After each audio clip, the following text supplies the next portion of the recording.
ഇതാണ് ദൈവവചനം പറയുന്ന വിശ്വാസ ജീവിതം.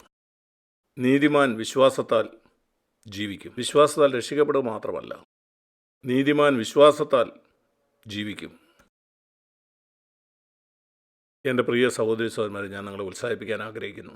ഇത് നിങ്ങൾ അന്വേഷിക്കുക. ഞാൻ വിശ്വസിക്കുന്നില്ല ഈ ജീവിതം ആരെങ്കിലും നിങ്ങളുടെ തലയിൽ കൈവച്ചുകൊണ്ട് നിങ്ങൾക്ക് ലഭിക്കുമെന്ന്. ഒരു ശുശ്രൂഷയ്ക്ക് വേണ്ടി തലയിൽ കൈവയ്ക്കുന്നത് ശരിയാണ്. ഒരു വരം നിങ്ങൾക്ക് ലഭിക്കാനായിട്ട് തീമോഥെയോസിൻ്റെ തലയിൽ പൗലോസ് കൈവച്ചു. അത് പാപത്തിന്മേൽ ജയം കിട്ടാൻ വേണ്ടി ആയിരുന്നില്ല. അതൊരു ശുശ്രൂഷയ്ക്കായിട്ട് തീമോഥെയോസിനെ ഒരുക്കി. ശരി, അങ്ങനെ സംഭവിക്കാം.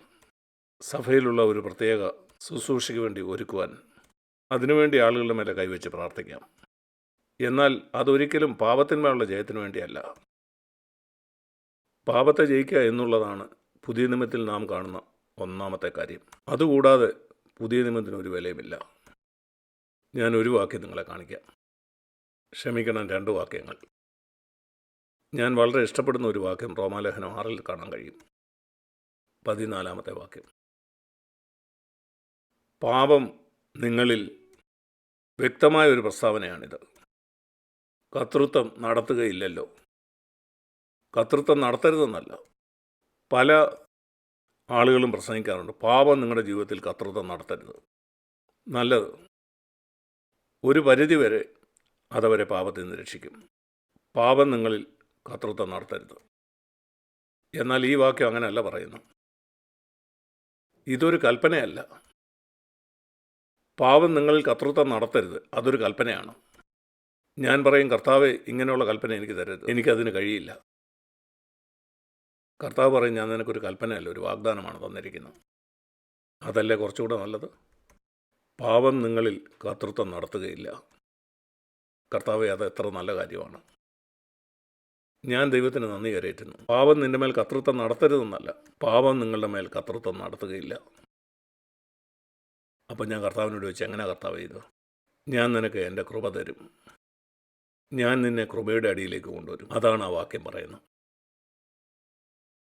നീ ന്യായപ്രമാണത്തിന് കീഴിലാണോ ജീവിക്കുന്നത്? ഞാൻ പറയും, 10 കൽപ്പനയ്ക്ക് കീഴിലല്ല ഞാൻ. എന്നാൽ നീ നിനക്ക് തന്നെ ചില പ്രമാണം ഉണ്ടാക്കിയിട്ടുണ്ട്. ജീവിതത്തെപ്പറ്റി ഈ NCCFന് ചില നിലവാരമുണ്ട്.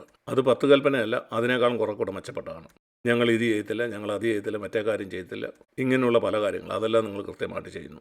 നിങ്ങൾ ന്യായപ്രമാണത്തിന് കീഴിൽ തന്നെയാണ്. ഇതെല്ലാം നിങ്ങൾ പാലിക്കുന്നതുകൊണ്ട് നിങ്ങൾക്ക് നല്ലൊരു സാക്ഷ്യമുണ്ട്. NCCFലുള്ള നല്ലൊരു സഹോദരനും നല്ലൊരു സഹോദരി. ദൈവത്തിന് മുമ്പാകെ ആയിരിക്കണമെന്ന് നിർബന്ധമില്ല. നീ ഒരു നല്ല സഹോദരനാണെന്ന് ഈ സഭയിലുള്ളവർ പറയുന്നതിൽ നീ സന്തുഷ്ടനാണോ? വളരെ നന്നായിട്ട് വചനം പങ്കുവയ്ക്കാൻ നിനക്കറിയാമായിരിക്കും. ആളുകളിൽ മതിപ്പുളവാക്കുന്ന നല്ല ചിന്തകൾ. അവർ പറയും, ഓ, ആ സഹോദരൻ പറഞ്ഞ ആ സന്ദേശം അതെത്ര അനുഗ്രഹമായിരുന്നു. എൻ്റെ സഹോദര സഹോദരി, ഇതിനെല്ലാം മരിക്കുക. ഇതിനൊരു പരിഹാര മാർഗമേ ഉള്ളൂ, മരിക്കുക.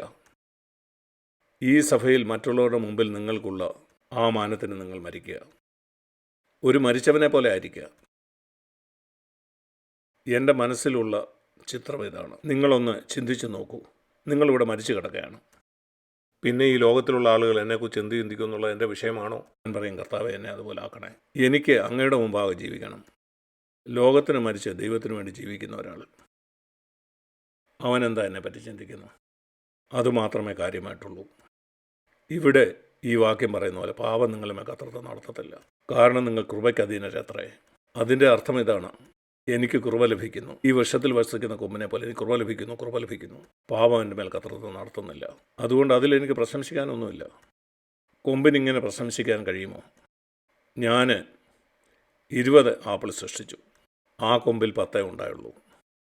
അങ്ങനെയെങ്കിൽ അത് യഥാർത്ഥ ആപ്പിളല്ല, വ്യാജമാണ്. യഥാർത്ഥ കൊമ്പ് ഒരിക്കലും പ്രശംസിക്കത്തില്ല. ആ വൃക്ഷത്തിൽ നിന്ന് ജീവരസം വരുന്നു. എത്ര ആപ്പിൾ ഉണ്ടാകണമോ അത്ര ആപ്പിൾ ഉണ്ടാകുന്നു. നിങ്ങൾക്കൊരിക്കലും പ്രശംസിക്കാൻ കഴിയില്ല. മറ്റൊരാൾ ചെയ്ത ഒരു പ്രവൃത്തിയിൽ നിങ്ങൾക്ക് പ്രശംസിക്കാനായിട്ട് കഴിയുമോ?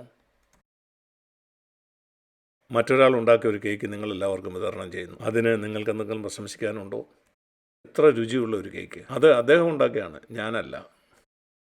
ഇതുപോലെയാണ്. നിങ്ങൾക്കൊരിക്കലും നിങ്ങൾ ഒരു പാപത്തെ ജയിച്ചതുകൊണ്ട് അതിനെ ചിന്തിച്ചുകൊണ്ട് നിങ്ങൾക്ക് പ്രശംസിക്കാനായിട്ട് കഴിയില്ല. നിങ്ങൾ ഒരിക്കൽ ആ കൃപയ്ക്ക് കീഴിലേക്ക് വന്നാൽ. കാരണം നിനക്കറിയാം, അതിന് കാരണം നീയല്ല. പല്ല് കടിച്ചുകൊണ്ട് നിങ്ങൾ പാപത്തിന്മേൽ ജയം നേടാം. നിങ്ങളുടെ ശക്തമായ തീരുമാനത്താൽ നിന്നെ തന്നെ നീ നിയന്ത്രിച്ചുകൊണ്ട്.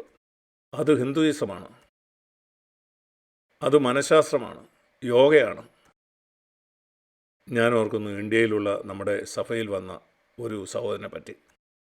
അവൻ മാനസാന്തരപ്പെടുന്നതിന് മുമ്പ് ഹിന്ദു ആയിരുന്നു. അവനന്ന് യോഗ ചെയ്യുമായിരുന്നു. അവൻ ഇങ്ങനെ പറഞ്ഞു, CFC വരുന്നതിന് മുമ്പേ തന്നെ ഞാൻ കോപത്തിന്മേൽ ജയമുള്ളവനായിരുന്നു. ഒരു ഹിന്ദു ആയിരിക്കുമെന്ന് തന്നെ. യോഗ പഠിപ്പിക്കുന്നവർ ഞങ്ങൾക്ക് പറഞ്ഞു തരുമായിരുന്നു എങ്ങനെയാണ് നാവിനെ നിയന്ത്രിക്കേണ്ടതെന്ന്. അവൻ്റെ ഹൃദയത്തിലുള്ള കോപത്തിന്മേൽ അവന് ജയമില്ല. ഇല്ല, അതവൻ പഠിച്ചത് CFC വന്ന ശേഷമാണ്. എന്നാൽ അവൻ ഭാര്യയോട് വഴക്കൊണ്ട് മാറുന്നില്ല. ചിന്തിച്ചു നോക്കൂ, ഒരിക്കലും ഭാര്യയോട് വഴക്കുണ്ടാക്കാത്ത ഒരാൾ വളരെ നല്ലതാണ്. എന്നാൽ അത് ഹിന്ദുയിസമാണ്. അവനതുണ്ടായിരുന്നു. അവൻ സത്യസന്ധയോടെ പറഞ്ഞു, ഞാനിവിടെ വരുന്നതിന് മുമ്പ് എനിക്കതുണ്ടായിരുന്നു എന്ന്. എന്നാൽ അവിടെ വന്ന ശേഷം അവന് മനസ്സിലായി, കോപമെന്ന് പറയുന്നത് വായിക്കൂടെ പറയുന്ന കാര്യം മാത്രമല്ല. സഭാപ്രസംഗം 7 വായിക്കുന്നത്, മൂഢന്മാരുടെ മാർവിലല്ലോ നീരസം വസിക്കുന്നത്. ഞാൻ നിങ്ങളോട് പറയുന്നത്, നമ്മൾ നമ്മളെ തന്നെ വഞ്ചിക്കാൻ പാടില്ല. പാപം നിങ്ങളുടെ മേൽ കർത്തൃത്വം നടത്തത്തില്ല. കാരണം നിങ്ങൾ കൃപയ്ക്ക് കീഴിലാണ്. ഞാൻ നിങ്ങളെ കാണിക്കാൻ ആഗ്രഹിക്കുന്ന അടുത്ത വാക്യം 1 പത്രോസ് 4-ാം അധ്യായത്തിൽ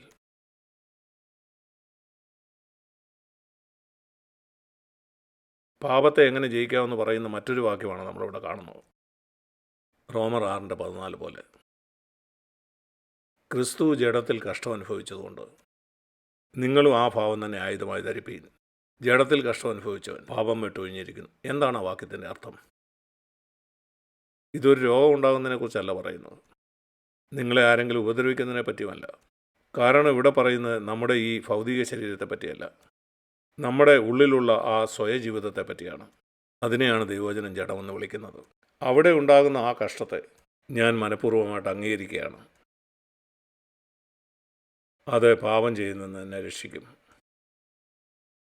പാപത്തിൽ നിന്ന് അങ്ങനെ രക്ഷപ്പെടാമെന്ന് പറയുന്ന 2ാമത്തെ വാക്യമാണിത്. റോമാലേഖനം 6:14 നമ്മൾ കണ്ടു കഴിഞ്ഞു. അവിടെ ദൈവം എനിക്ക് കൃപ തരുന്നു. ഇവിടെ ഞാൻ ചെയ്യേണ്ട ഒരു കാര്യമാണ്, ഒരായുധം പോലെ ഞാൻ ധരിക്കേണ്ട ഒരു കാര്യമാണ്. പാപത്തിനെതിരെയുള്ള ഒരായുധമാണിത്. ഞാൻ എൻ്റെ ഹൃദയത്തിൽ തീരുമാനിക്കേണ്ട ഒരു കാര്യമാണ്. ഈ ജഡത്തിലുള്ള കഷ്ടം അത് ഞാൻ സ്വയമായിട്ട് എൻ്റെ ജീവിതത്തിൽ തിരഞ്ഞെടുക്കും. കാരണം അത് പാപം വിട്ടൊഴിയാനായിട്ട് എന്നെ പൂർണ്ണമായി സഹായിക്കും. അതുകൊണ്ടാണ് ഞാനിത് എന്താണെന്നറിയാൻ ആഗ്രഹിച്ച്, എന്താണ് ജഡത്തിൽ കഷ്ടം അനുഭവിക്കുക എന്ന് പറഞ്ഞാൽ, കഷ്ടം നമ്മെ മരണത്തിലേക്ക് നടത്തും.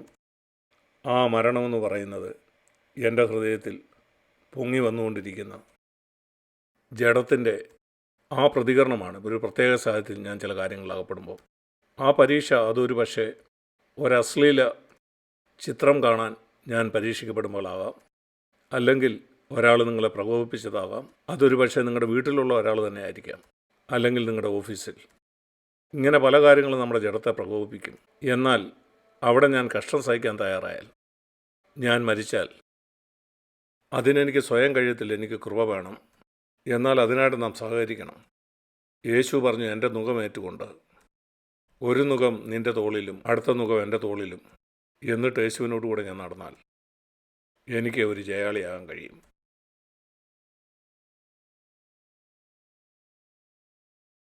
ഇത് നിങ്ങൾക്കിനിയും വ്യക്തമായില്ലെങ്കിൽ ഞാൻ വിശ്വസിക്കുന്ന ദൈവം തന്നെയാണ് അത് ചെയ്തതെന്ന്. എന്തുകൊണ്ടെന്നാൽ ഇതിൻ്റെ ഉത്തരം നിങ്ങൾക്ക് സായ്പുണ്യത്തിലൂടെ അല്ല കിട്ടേണ്ടത്. നിങ്ങൾ പരിശുദ്ധാത്മാവിൻ്റെ അടുക്കൽ ചെന്ന് പറയുക, കർത്താവേ, ഈ സന്ദേശം കേട്ട് ഞാൻ ആകെ ആശയക്കുഴപ്പത്തിലാണ്. നല്ലത്, ഇനിയും കർത്താവിൻ്റെ അടുക്കിലേക്ക് ചെല്ലുക. എന്നിട്ട് അവനോട് ചോദിക്കുക. ഞാൻ പറയുന്നതിനേക്കാൾ 10 മടങ്ങ് നന്നായിട്ട് അവനത് പറയും. ദൈവം നിങ്ങളെ അനുഗ്രഹിക്കട്ടെ.